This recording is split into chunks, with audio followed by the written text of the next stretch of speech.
All right, Maximus Analysis here for October 30th, 2015.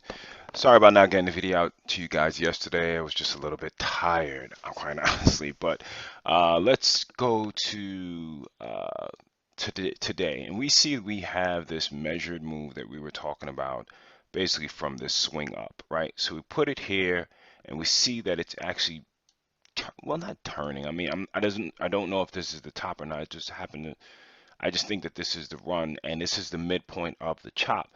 Now, let's just put things into perspective here is that it could be either from this low, and we'll only know that if it breaks down, or it could be from this low, which then gives them an opportunity to get to 2114. So just kind of keeping that out there and keeping you giving you some perspective in regards to where this thing is going to go. I mean, as far as where it could go, because right now I think that you can see it's selling into the close, but again, it did that numerous times on the way up, but it seems to be a coincidence that it's pretty much the same move from this October low all the way to this midpoint of this chop, which we were talking about, which is the 2080 that we've talked about, and you can watch my videos. We were talking about it all year. So the NQ, again, NQ, pretty decent run, and let's kind of look and see if we have kind of the same thing as well. We have this, it's 666, so you have that, and you can see that we're almost to where it would stop as well. So sometimes these things are good, and again, the past will let you know what can kind of happen in the future. YM, pretty much about the same thing, but I think they actually ran over, and this is the move from here, and we have it all the way to there, or they can get up to the midpoint, which they didn't get up to yet of the chop as well. So again, we'll continue to watch these things, the indexes, and we can see that the YM still in a bearish, I mean, until it gets back above this 119, it's still just churning sideways, and we'll really, you know, kind of see what's going on from here. We also had crude, which it's still looking pretty good, but it's still in this band of resistance, which again, we'll see if they, I mean, this is definitely a buy signal. There's no doubt about it. But we want to see if they can clear um, this previous resistance now, because you see they got to it, and if we kind of do that same type of thing of the range. So let's say we say this is the middle of the range, we give a midpoint of this, voila, so these things do take into account of what's happening and where they're looking to go. So it bounced up and then crushed back down below it. So they need to get above this 48 for us to see. Again, if you're long now, congratulations. But if you're looking to get long now, you're going to have to put your stop below this low versus trying to chase. So we'll see how much more they got to go from there. Um, Google, we see that we have some selling. Again, it's in an uptrend. So again, we have these things marked out to say, okay, we want to see if they break the low, and I don't think they've even broken a low yet of a previous day. So we'll see if they have some more movement, because again, you see the volume kind of tapered off on this name. You have Tesla, pretty much have this pattern sideways and broke down below, but then closed, and you can see the volume is going up. So again, it could just continue down, but they need to break if you want to get bullish right here, right now, I think getting above this 112 will probably be a better entry. At least you have your risk, unless you're going to just risk this low from this consumer report.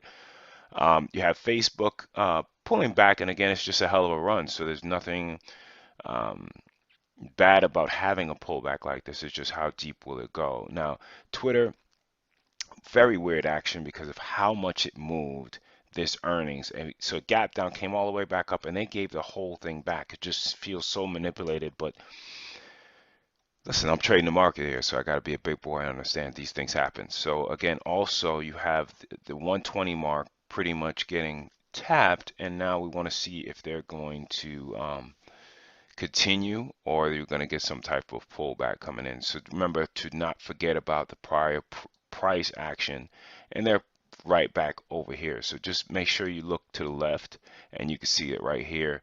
You have this movement right here that they touched, came all the way up, it rolled over, and kind of go from there. So you have these resistance points right here as well that it tapped, and you can see it's coming from previous highs. They tapped, and now they're right in this band of resistance that we'll see what happens. You have Fit, they're going to have earnings on Monday, so kind of ignore, even though it's popping up. Again, if you're an earnings guy, you could play it. I don't mess with the earnings. Amazon really didn't give much. I think this is a new high. So with that being said, I expect some type of at least a pullback or two, and then you have Priceline that is just, it hasn't stopped running. It just has not stopped from this low and continuing up. So I wouldn't try to pick any tops here. I do think that we're in a profit-taking zone for those that have been long, and they're long. They're making about $230. So it's not like they're long and wrong. They're long and right. LinkedIn, it gapped up and then just went in indecision, but it's well above the 61 fib. So we'll see if these levels are going to hold, because as you can see, if you extend this to the right, so if I kind of take this price level, you can see this price level in the past has been an area of resistance, and now will it become support? It even became resistance when we went down here. So we'll continue to look at that, but again, keep looking at the past to see if you can get support and resistance from those areas. You have banking giving a pullback, and they need to break this low, or again, it's just they're still below their 200-day moving average. You have American Express continuing to go lower. You have IBM as well, that's continuing to just be in a 2-year downtrend. There should be nothing really to look at in regards to those names. So we'll see how this one plays out next week, because now they have they can show us their hand next week, and that doesn't mean that they blow it down, but a lot of mutual funds, their year end is actually today. So and again, looking at the ES, we can kind of say, damn, they really saved themselves really well last year, because again, these things aren't coincidence. It happened October 21st. This is October 1st going into the 30th. Here's the 30th here. So this probably brings them more to break even than anything. So we see that they've sold at this point. They're continuing into the close. We'll see what type of follow through, or if we just get a gap up, like it's just madness. So again, have a great weekend, and take care.